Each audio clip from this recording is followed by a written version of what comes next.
That's something special for you. What kind of jacket is that? A blouson jacket? How would you qualify that jacket? Jacket. It's a blouson jacket. It's a jacket. It's nice. You're the man. I know you want to be like me, so. Is it the same color? Is it the gray one? I saw online that there's a few different colors. Thank you. It's a jacket. No, I intended to blouse and jacket. Jacket. It's a blouse and jacket. Yes. Luxurious. Who wore it better? Me. Me, man. Jackson Hayes has got that 7'4" wingspan, so he can do a whole lot with that in terms of creativity. Corner, Hachimura, book it, it's a three.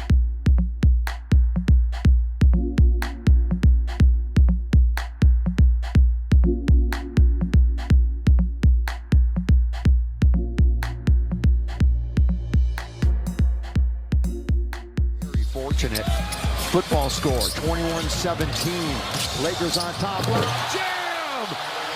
Jax leads the Lakers in dunks this year. The Clippers are 2-7 in the second of back-to-back. Long distance! Luka Magic! Reaves out on top, finds Doncic, underhands it to Reaves, ball fake. Held on to it, 7 to shoot, minute 18 to go in the quarter. Oh, behind his back! Oh, Pete Maravich! Reaves somehow gets it. Long lead. There's LeBron. That was beautiful. Did it touch the floor? No. It did not. That was beautiful. If you want to see what Showtime looked like, this is reminiscent. Look at this. Rebound. One pass. Two passes. And one. Go 94 That's feet, pretty. baby, just like that. Nobody can outrun the ball. You can pass it. The Clippers can get back to 500 tonight.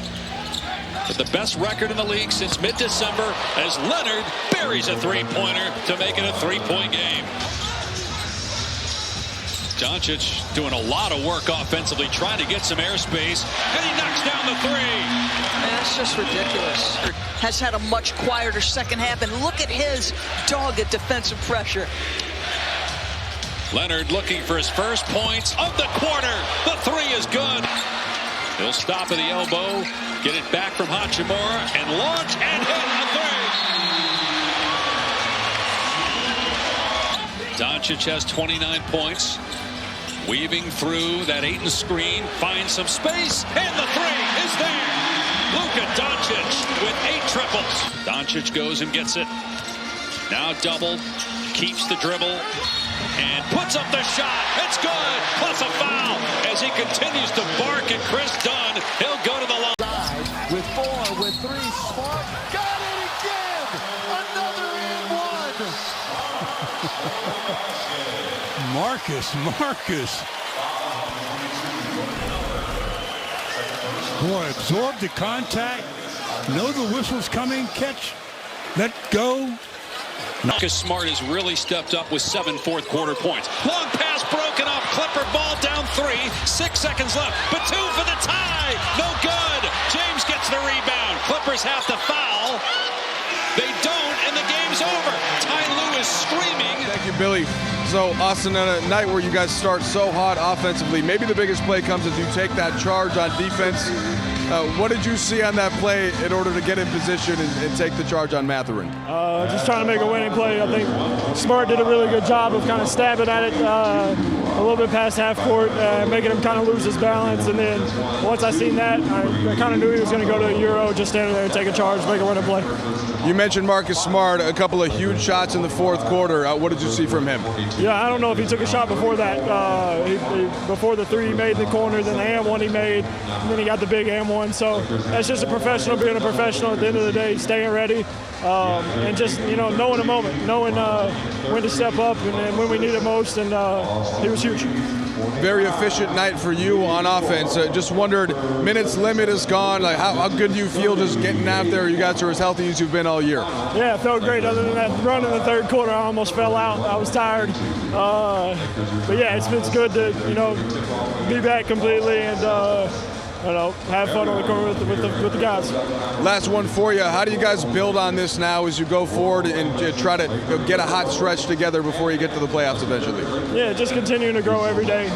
Every chance we get an opportunity to, being on the court, either if it's in a game or in practice, take advantage of those opportunities to, grow and continue to learn, how to play alongside one another and just keep growing the chemistry and the trust that, we already have, and keep growing on that. And just like I said, attack every day. Oh, by the way, it's Bill McDonald's birthday, in case you wonder which Whose birthday?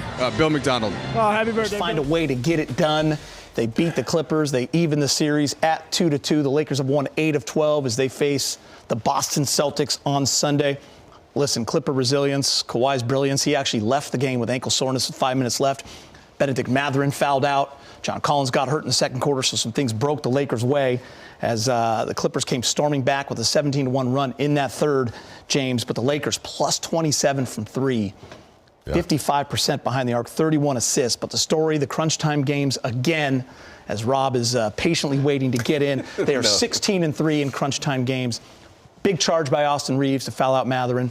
Marcus Smart hit some big shots. Luka down the stretch. But that final play, Lakers dodged a bullet there. I gave you a lot. You got the W, and you walk away with the W. I hate to say this, Gita, but there is such a thing as a disappointing win, and I think they got away with one tonight. They got away with Kawhi Leonard being out, then some silly plays at the end right there. I mean that right there. He had a good look at it. When you get a lead, Rob said it at halftime. When you get a lead, man, you gotta build on it. You can't afford to, allow teams to get back in the game. But I do think, Geeter, overall, that charge by Austin Reaves was critical. Kind of turned the game around, and I thought down the stretch, they shot 44 shots and hit 44 out of 84 shots, 52%, like you said. 17 out of 31, they shot the three ball. So, they got the win. But I'm sure they're going to look at it and say, man, we just can't afford to win like this. They got to win differently. They got to win with some strength. And I think they got away with one tonight. It's just one of those crazy games. Well, it's basically a head scratcher because you look at all the threes we made. You look at we only had 12 turnovers, but we barely won the game. I know, it's one of those games. And then we outshot them from three. They only had 8 threes. And I'm like, if you tell me we outshoot somebody by this, we only have this many turnovers. Yeah, it just goes to show you that it ain't always about knocking down threes.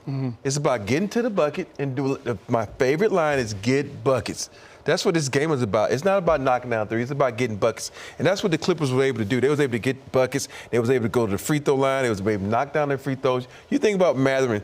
Everybody was like, oh, what are they going to do with James Harden gone? Mathurin is playing better than James Harden. And that's what you got to understand. If you're able to manipulate the defense and get to the rack and get to the free throw line, that's half the battle right there. Because think about it, that's what Luka kind of does. He does that, but you look at this, you're like, wow. And, Ty Lue got something going on, depending on what Kawhi has to get back. But this is a head-scratcher game. I like the way the Lakers battled down the stretch. It was a back-and-forth game. As a basketball player, I love this game because it was entertaining. It was entertaining, but it's just a head-scratcher. Before Austin got hurt, he was leading the league in charges and up to a certain point. Obviously, he has the big one in the fourth. What did you see on that play, and kind of what does that tell you about Austin on a night he was that efficient on offense? Yeah, I thought the charge was the play of the game, and frankly, the second charge would have been the play of the game had they made the right call, which they didn't. And they make a three, but that was a huge play given the circumstances. He was fantastic tonight. Other than the 2 turnovers there and the third in traffic, he played a super efficient night. Look, Luka was fantastic, and I'm sure you'll have questions about him. I thought Smart and DA in that fourth quarter were really difference makers for us. Smart, was fantastic on defense all night, and then 7 minutes left in the fourth or whatever it was, and he hasn't taken a shot, and we come out of a timeout, he makes a three, and then he makes another one, and then he gets the and one. So he just huge from him. I guess it was a long two, but in my mind it was a 3. But just huge stuff from him, leadership in the huddles, all that, and then Da was great and very engaged and just was able to execute our defensive game plan at a really high level. JJ, you guys opened the game with like a pretty intentional play. It seemed like for Luka to either get to the basket or have the lob, and he missed a layup. He did. First play of the game. I think you guys made 16 of your next 18 shots after that. How close to your offensive ceiling did you feel like you guys were? Not obviously results were results, but in terms of process and the ease in which you guys were getting to what you wanted offensively early. Yeah, the offense in that first half was good. We made some shots, but I thought the extra passes and the execution and the way we got to spacing in early offense and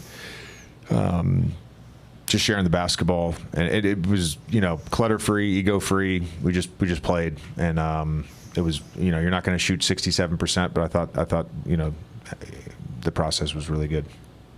We've obviously known that you guys have had the injuries throughout the season. It's kind of a rarity to have everybody on the court healthy.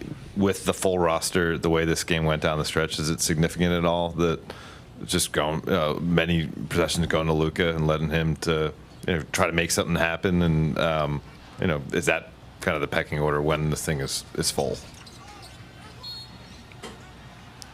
Luka's going to have the ball a lot, down the stretch. In ISO situations, and and